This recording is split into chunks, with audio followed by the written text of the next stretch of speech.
Welcome to the greatest podcast in sports betting entertainment. My name is Tanner Kern, certified G, bona fide stud, and you can't teach that. In this right here, this is G Money Grant Mitchell. We are here breaking down the Olympics and the NFL, and you can't teach that. Bada boom, man of the people in the room, G Money Grant Mitchell. How you doing? I'm doing really good, Tanner. I'm doing really well because I actually really enjoyed watching the Olympics this weekend. Sometimes there's some slow starts and the time zones makes things weird. You know, some of the events are starting at 4 a.m, but I just had a really good time. I mean, I kind of miss competing. I'm sure you do too sometimes, whether, for you, it's probably more watching NFL games or college football games. But like as a former track runner, seeing the guys out on the track, it inspired me. And I went for a couple of runs this weekend, got out in the sun. But yeah, it was just a very good, very chill weekend overall. Yeah, I have no desire to go play football ever again. Because you see the glory, right? You see the Olympics, you see the big moments, but there's a lot of work that goes into that moment, right? And I remember a few years ago, I went to like a spring practice at a college that one of my former coaches was at, and I was watching spring practice and I'm looking around like it's a Saturday morning, 8 a.m. All the kids are like dragging their head, walking out to practice. They don't want to be there. And this Division I football, and they are just miserable. And I'm like, I don't miss this one bit. Yeah, I saw a picture it was the picture from the men's 100-meter final, and it was off to the side, and it was a, what do you call it? A cross shot where everybody's coming this way, and then it's like perpendicular with them, basically where everybody is at the finish line. And there was a picture of Noah Lyles, and there was just some text written over him that said fastest man in the world. And then the guy in fourth, who was 0.03 seconds behind him, the text said no medal. And it's like, that's what it boils down to. To your point, this is a lifetime of effort for everybody out there, and 0.03 seconds is the difference between being remembered forever and being forgotten, not even by next week, by today for most people. I did enjoy watching the golf. I'll say that. Noah Lyles was cool, but the problem is when they showed it in primetime, it had already happened, and I was watching it in primetime, so it was kind of boring. The golf I watched live with Scotty Scheffler, he was unbelievable. 3 birdies in the back 9 of his final round to put himself in a gold medal position. I mean, he was plus 1,600 going into the day. I think he was 60-1 at his lowest point in the day, and he still finds a way to win gold. So it's been pretty cool to see. I'm more of a Winter Olympics guy because I like skiing. Like, that motivates me to go ski. Wasn't John Rahm back to the golf? Wasn't John Rahm like minus 600, minus 800 or something to win? I don't think he was. I don't know. I wasn't really following until the end of the day. I knew John Rahm was in the mix. He fell apart. Xander Schauffele fell apart. Both those guys. And Rahm still was competitive down the stretch. He obviously didn't get it done. But Schauffele was the one he was the American, I think, who was leading it going into the last round. Yeah, I'm pretty sure Rahm was a big favorite. It might have been in the middle of the round or at the start of it. I don't know. But yeah, it was those two that really kind of spit the bit there. Yeah. So it's been fun. There's what's going on the next week. The thing is, track and gymnastics literally have event after event. Like the events never end for those. Yeah, swimming. I mean, there are a lot of swimming events as well, but swimming's already done. So you're right. It's a lot of track. I think gymnastics is still going. And then what else we got? We got the basketball to finish up. I mean, it's just smaller events. You know what I mean? Like you're going to have your triathlons and the marathons and, the rowing. It gets the more smaller, I guess, one and done sports. What's your thoughts on like the horse tap dancing? Did you see that one? The horse tapped. Oh no, I know what you're talking about, but I did not watch it. No, it's very impressive. It's very impressive to get a horse that size to do that. I think it's pretty stupid, but it's very impressive. Did you see Snoop Dogg in his equestrian outfit? Yeah, like he was commentating that. Like that's the only way you can make it exciting is Snoop Dogg doing it, because they just prance. It's impressive. It's cool. It's amazing. It's like training a dog to do something wild. It's just like how Olympics. I don't know. So I was having this debate with my mom, and my mom was a gymnast in high school and a cheerleader as well. But basically, so I was talking to her about how to classify different Olympic sports. And what I broke it down to, I'm interested to hear your thoughts on this. I broke it down into, you have individual feats of athleticism. And I said, for me, this is the swimming, this is the track, this is boxing, things of that nature. I said, you have team events. That's handball, water polo, basketball, et cetera, et cetera. And then I said, I called it performance art. And so for me, that was I actually had gymnastics in there. That was where the point of contention was. I had breakdancing, and I think I might have even put skateboarding in there just because, in my opinion, those sports are all subjective. There's a difficulty. Judges interpret what happens. It's not track where you get a time. It's not boxing where you knock someone out. The big thing my mom was arguing was that gymnastics is, it should be in athleticism, whatever that athleticism umbrella is. And I'm not saying that gymnastics does not require athleticism, because those guys and girls are both strong as hell. But just because it has that performance component, that's why I put it in that category. Yeah, so you're just breaking it down by the score, basically, like how it's scored. For the most part, yes, I think so. Yeah, and I think I like your breakdown by the score. I would put gymnastics in athletic. Like, I think gymnastics, there's got to be like score that's not athletic. But again, everything is kind of athletic at the Olympics. Like, even making a horse dance, like you still got to ride the horse and like make them. I don't know. I personally think Olympic sports, we shouldn't be adding all these fake Olympic sports. I haven't seen kayak cross. Kayak cross sounds like a fake Olympic sport to me. It sounds like an X Games sport. Well, okay, so how do you feel about skateboarding? Because I actually like that it's there. I like skateboarding. That should be there. Yeah, I agree. And then what about breakdancing? No. See, I would say no as well. But I also believe in kind of just precedent. And again, because there is precedent of you having sports where it goes to a judge's scorecard based on difficulty, then it makes sense why it would be there, even though I don't think it belongs. How is breakdancing in the Olympics and baseball is not in the Olympics? There's this whole history with baseball at the Olympics, right? Wasn't it there before? They tried to get it there or something? I think it was there, and then it's not there, and maybe it's coming back. I'm not really sure on that. Softball's not at the Olympics this year. Softball's coming to the Olympics. Like, those are sports that if we're going to have basketball, we need to have baseball and softball, I think. And we shouldn't have. And again, breakdancing is cool. Is that an Olympic sport? No, probably not. No, probably not. And also 3-on-3 basketball is also not an Olympic sport. I'm sorry. Sorry to Jimmer Fredette and Haley Van Lith and everybody. It's just dumb. Well, it really is. The U.S. team's a joke. The men, at least. I mean, they didn't even make the medal round. They lost 21-6 to who was it? I don't know. Yeah. They didn't even make it. They didn't make it to the elimination round. If you are going to send a 3-on-3 basketball team and we really want to win and we really want to be competitive, we should be sending our best player. Like, we should come up with the next best NBA lineup to send. Well, that's the thing. Like, if you're sending if 35-year-old Jimmer Fredette is the best player on that team, it's not a sport to be taken seriously. I'm sorry. I don't know if that's offensive to all the 3-on-3 basketball players out there. I am sorry. But if this is what you're going to do, this is like the home run derby or the 3-point shootout where they just get whoever's there times infinity. Like, you could get some of the worst NBA player. Like, I don't know. You could get Paul Reed, Aaron Holiday, and O'Shea Brissett, and they would be a better 3-on-3 basketball team than Jimmer Fredette and the guys we've got out there. You should send pros, 100%. It's a waste of time to send Jimmer Fredette and the other whoever was there. I don't even know, but they lost, and it's embarrassing. Yeah. Wow, that was nearly 10 minutes of intro. Yeah. Well, I mean, it all goes together. So Noah Lyles, Grant, you're a big Noah Lyles fan, so you can talk about him for a minute, and then we'll talk about the world debate. I will talk about it, but first, guys, make sure you do hit that subscribe button, because Tanner and I are coming out with multiple episodes every week, and we are going to keep you covered with news, best bets, and all sorts of stuff throughout the Olympics and the upcoming NFL season.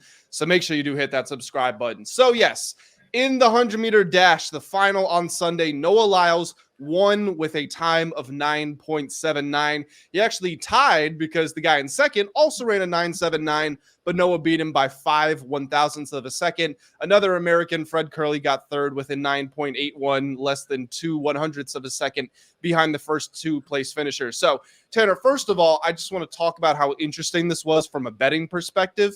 Before the Olympics started, when the lines first came out, Noah was at plus 200 on FanDuel to win the 100-meter.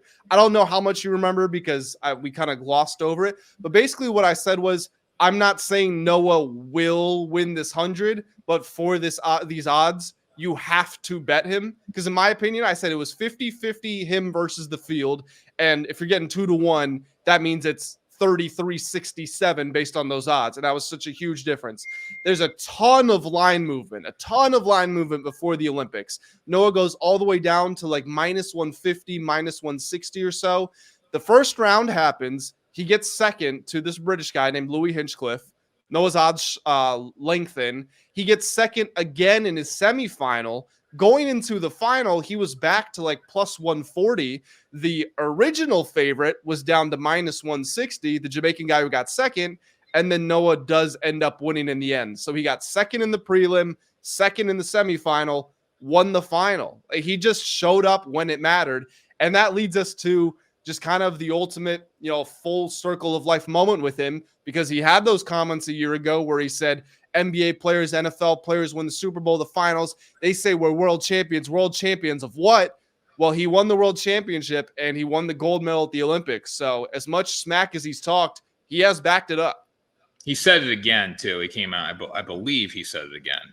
I'm not exactly sure. But I saw a lot of people posting it. Maybe it was the old clip resurfacing. But at the same time, too, the NBA, congrats to Noah Lyles. But the NBA is the best basketball players in the world. If you are one of the best basketball players in the world in Europe, doesn't matter where, you're going to be playing in the NBA. So I kind of disagree with the NBA take. In football, America plays football. And if we did the world championships outside the embarrassing U19 team, we would win the world championships. I was going to say we might lose to Japan. I know. Yeah, that just comes down to sending a bunch of 1AA, Division II, and Division. Like if your star is like a 1AA kid, and then you got D2 and D3 kids, you still should win. It's our sport. But I disagree with Noah Lyles in the sense of the NBA saying the world championships is a problem, because you look at the NBA and it's the entire world. It's the best players in the world. Yeah, I agree. And the NBA players, I would like to say they were showing some patriotism and going to cheer him on, but I think they wanted him to lose, because Team USA, the men's basketball team, turned out once he made the final. They showed up to the stadium to watch him run in the 100 final. And again, I would like to think LeBron, the flag bearer for the USA, I would like to think they went there to cheer for him, but I bet you they wanted him to lose. I don't know. That's a hard comparison to make. They might have not. How what's the word, Grant? How polarizing were these comments? Did they blow up back in the day when he said this? Like, did NBA players? I mean, they were on First Take. They were huge. Drake tweeted him. Durant tweeted him. Like, there were a lot of people that were up in arms about it. I think it's a mix. I'm sure first of all, I think they needed something to do. They're in Paris for like 3 weeks playing basketball. They need something to do. Number two, I think they wanted to win. It's country. You want your country to win. But third, if they lost, maybe they had a little happiness about it. But also, too, if the NBA is the world championships, like Noah Lyles is 100% wrong here. When you're face of your league, your multi-time MVP, Nikola Jokic is not from America. Then you have Giannis and you have all these other dudes. Like, come on.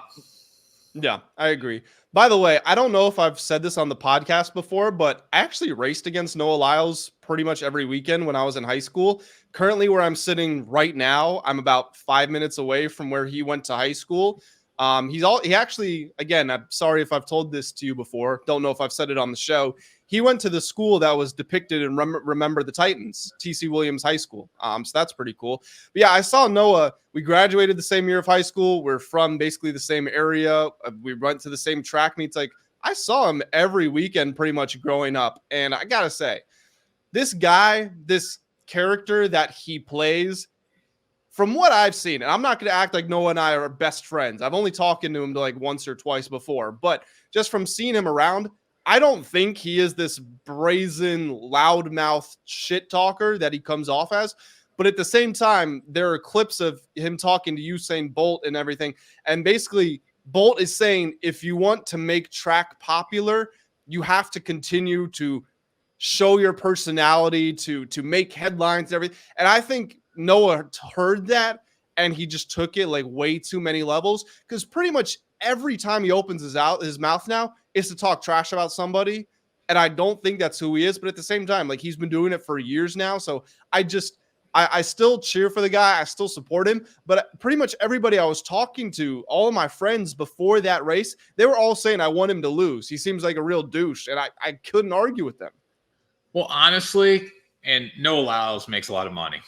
All the Olympians make a good, if you're high profile. Like Simone Biles is probably one of the only Olympians. Katie Ledecky, like that kind of transcend time when the Olympics isn't on. Like for the most part, like once the Olympics disappears, nobody cares. Nobody cares about Noah Lyles. People care about basketball. They care about football. I will say he's in Adidas commercials and he's made some appearances. So I think he would be like, as far as track and field goes, he's for sure the most popular since Bolt.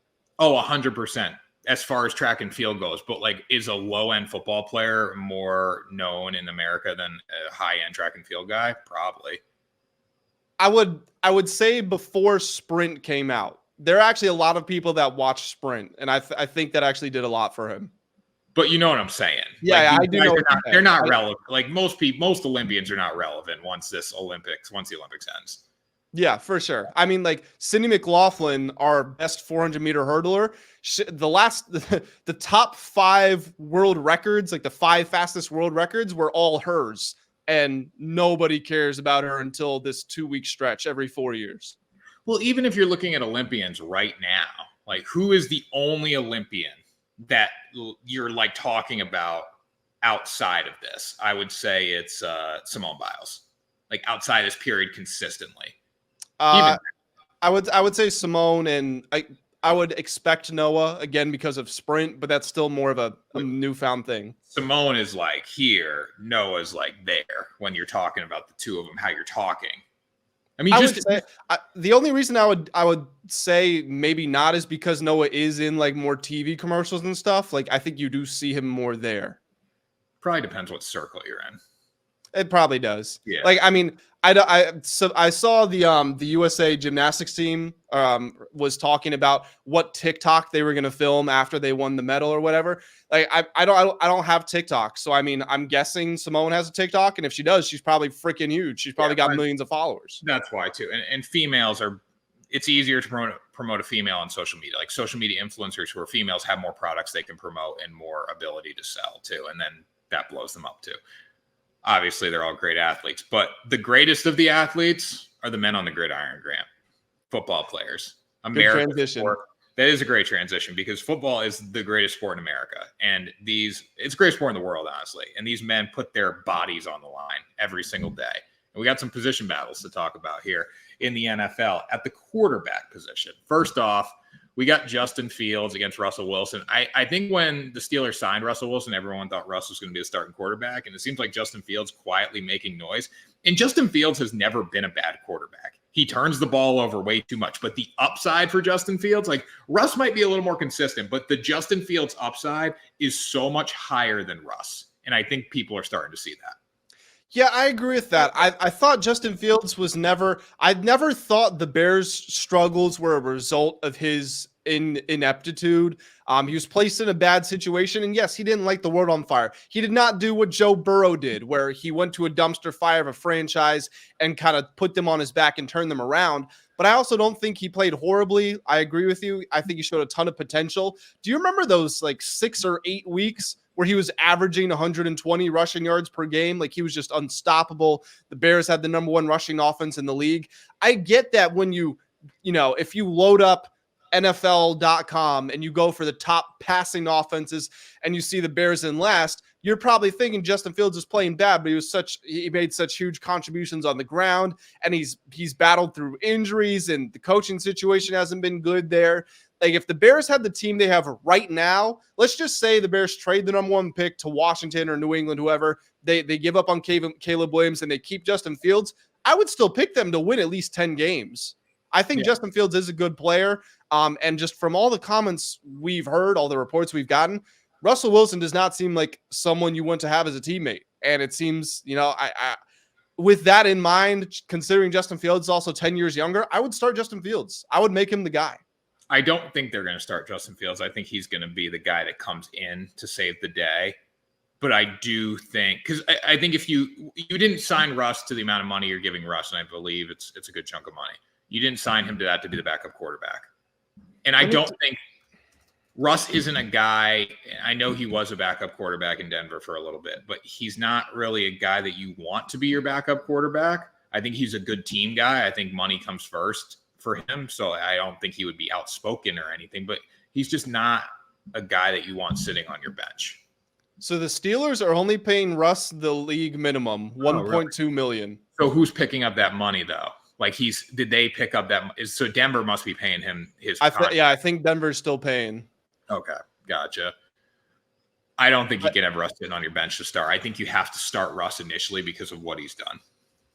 And I hate to say that.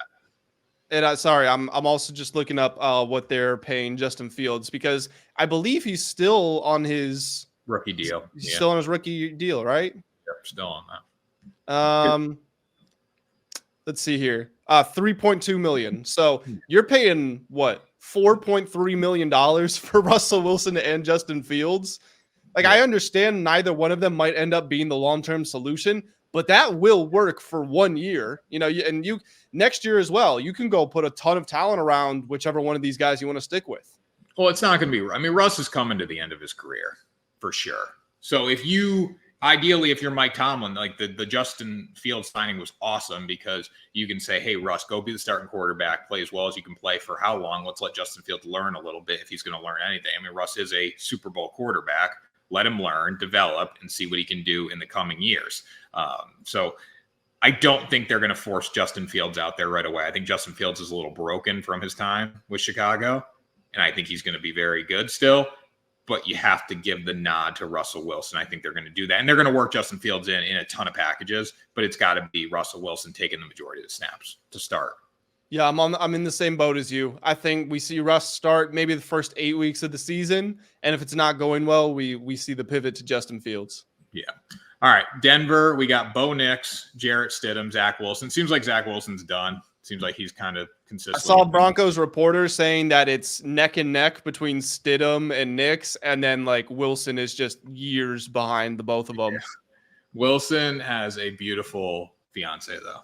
I will say that. Yeah, he has a beautiful fiance. He's made a lot of money.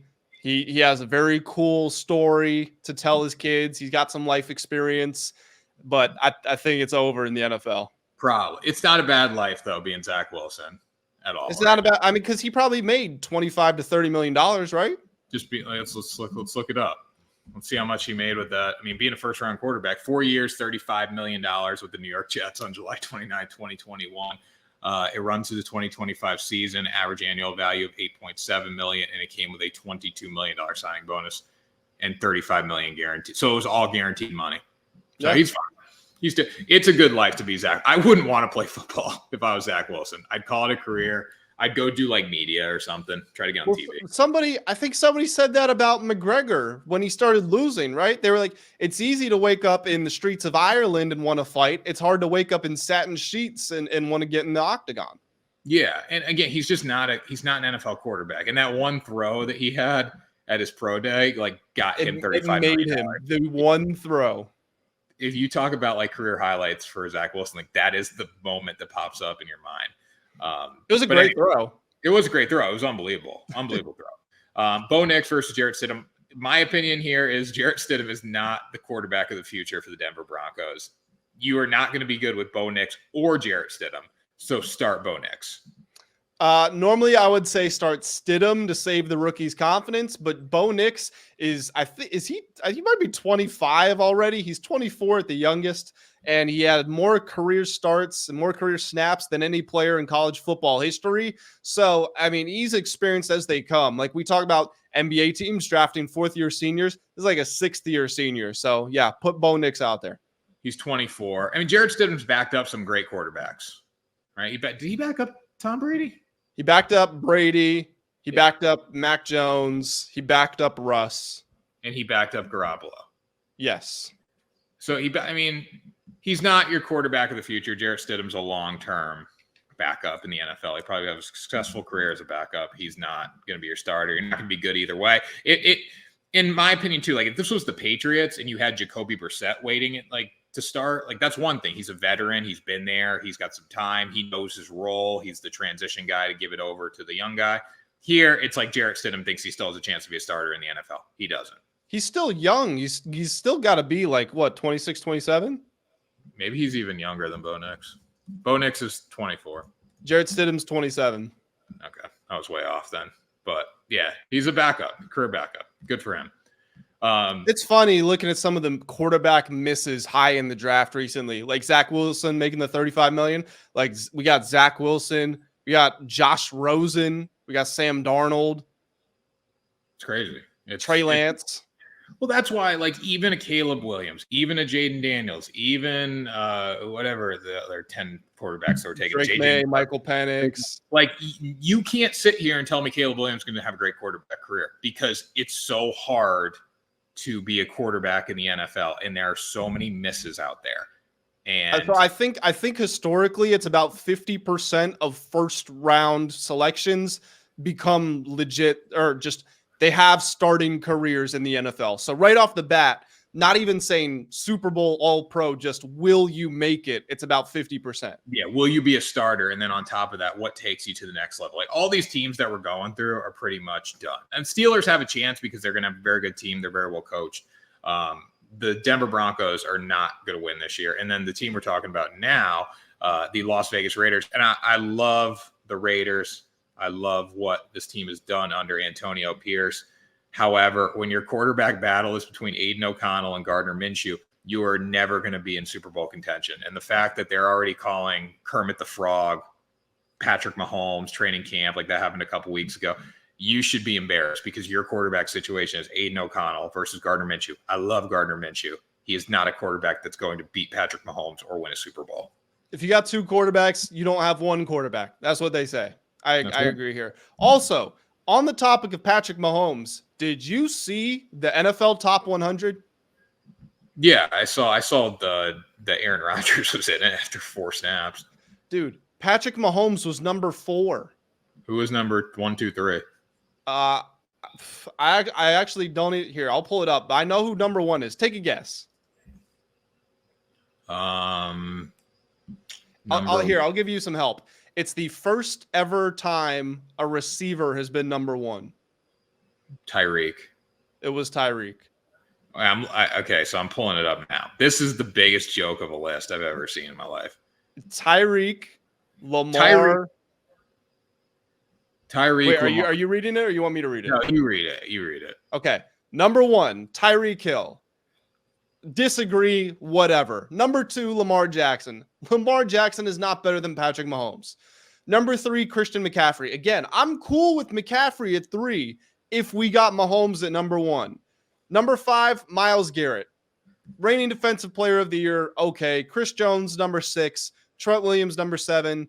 TJ Watt. Travis Kelce, that's a legacy award. No offense, Travis Kelce or the Swifties. And then Max Crosby at number 10. Like, it's not, the players aren't awful, but the order is just, it's bad. Yeah, I wouldn't put Tyreek 1. I would have put Lamar. You shouldn't put Lamar ahead of Patrick Mahomes. Whether the stats were better or not last year, you should make the argument that Patrick Mahomes literally had the worst group of wide receivers he's ever had, and he still wins the Super Bowl. And he beat Lamar in the AFC Championship game. And Lamar looked so bad in that game. He looked awful. Terrible. And I understand, too, the Chiefs had a great defense. They made it tough for him. Guess what? The Ravens had the best defense in the league by far, and Mahomes got past him. Yeah, no, he was terrible. Looking at Christian McCaffrey, I think Christian McCaffrey has a better resume to be 1 on this list than Tyreek does. I agree. I would put – so based on the seasons that they had, I would probably – like it should be CMC, Patrick Mahomes 1, 2. Whatever order you want to put them in, go for it. I mean, probably Patrick Mahomes number 1. It's got to be Mahomes. It's got to be. But you could also make the case that McCaffrey was the equivalent of Mahomes to the 49ers. Yeah, but the quarterback position is so much more important. And McCaffrey, as amazing as he is, the 49ers have a lot of offensive talent as well. You know, they've got Debo, they've got Ayuk, they've got Kittle. With the Chiefs, it was Mahomes, go make something happen. Yeah. And again, this brings us back to Travis Kelce. Travis Kelce, you can argue he's the greatest tight end ever. I think it's beyond argument he's one of the 2 best ever. He was not the 9th best player in the league last year. He had the worst year of his career. First time in the last 7 years he was below 1,000 receiving yards. He turned it on in the postseason. He was great, but he's 34 years old. It's natural to see the decline, but he did decline, and he was not the 9th best player in the league. He was probably somewhere in like the 50-60 range. So what do you think's worse, the fact that Aaron Rodgers made the top 100 or Tyreek Hill was first on the list? Well, I mean, we're about to segue on over to the Jets here, so I mean, we might as well do that here. But Aaron Rodgers, this is my thing, and this ties into both the top 100 and it ties into everybody placing the futures bets on the Jets to win the Super Bowl. Aaron Rodgers has 4 MVPs. It's the second most ever behind Peyton Manning. He had the back-to-back MVP years. Since then, he has not thrown for 300 yards in a game in 3 years. He has not been an average quarterback in 3 years. He was 26th in QBR his last year with Green Bay, and then he didn't play last year, and now we're about to go into a new year. So 3 years is a little tough, but 2.5 years. It's been 2.5 years since he has been an elite quarterback. We saw him play 4 snaps last year. So A, why is he on the top 100?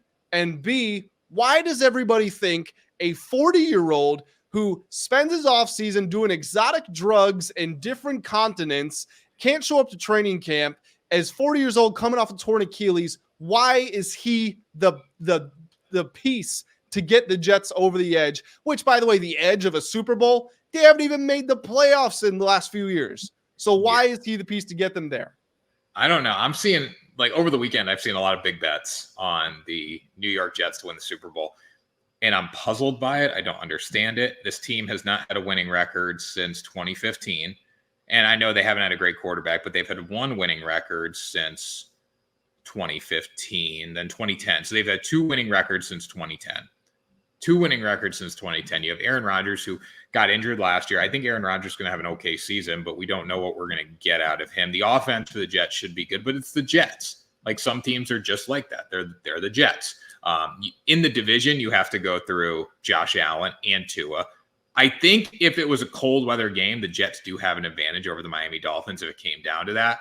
But the Dolphins are still a quality football team. That's a tough division to play. And then in the AFC, you have to go through Stroud. You have to go through Mahomes. You have to go through Burrow. Like, there's so many paths you have to get through just to get to the Super Bowl. And the Jets, I just don't look at them as a Super Bowl team.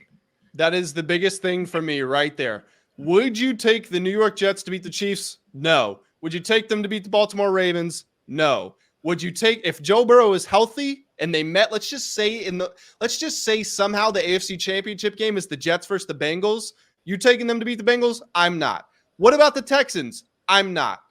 Would I take them to beat the Buffalo Bills? I don't think so. I got the Bills winning the division. You can make the argument there, but I would still take the Bills.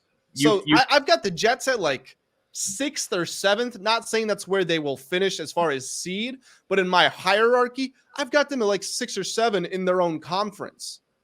If they make the playoffs, it will be a huge accomplishment. Huge. Well, it will be, as far as achieving something they have for a while, but they're also so all in, like, monetarily. If they get to the first round and lose, well, Aaron Rodgers might retire. And if he doesn't, you got to pay a 41-year-old $60 million. You're probably going to have to fire your head coach. You've got a lot of young players that are coming up, and they're going to want deals. Garrett Wilson, Sauce Gardner, not Reek Woolen, as the Seahawks. Who's the other corner for the Jets? Why am I blanking? Anyway, doesn't matter. You've got a lot of young players on this team. The defense has been great for the last 2 years. You don't know how long they're going to hold. And then also, you make a big trade in the offseason for Hassan Reddick, who still has not shown up for a single day. Like, how do you make a trade not knowing the player is going to come to play for you? It's a hard situation, but the Jets are just the Jets. Like, there's some teams that are just like that, and I don't see them getting over the hump with all the talent around them. If you stick them in the NFC, you can make the argument a little more. But the AFC is loaded.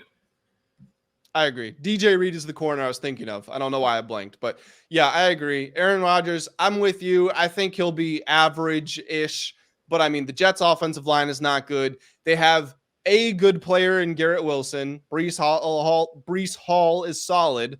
But Mike Williams is injured all the time. They don't really have a wide receiver 3. Don't have a great tight end. I don't see it working out. Yeah. Well, Grant, what does work out here is ride the line. It does. We ride that line every single day here, Mondays and Thursdays. You guys should show up, subscribe to the channel, comment below what you think of the New York Jets and everything we talked about today. Do the NBA, should they call themselves the world champions? I think so. But anyways, Grant, why don't you take us out of here? Guys, that's going to do it for this episode of Ride the Line. And before you get on out of here, make sure that you do hit that like button, hit that subscribe button as well. Drop some comments. Are the Jets for real or are they pretenders? Tanner and I will catch you all in the next episode of Ride the Line.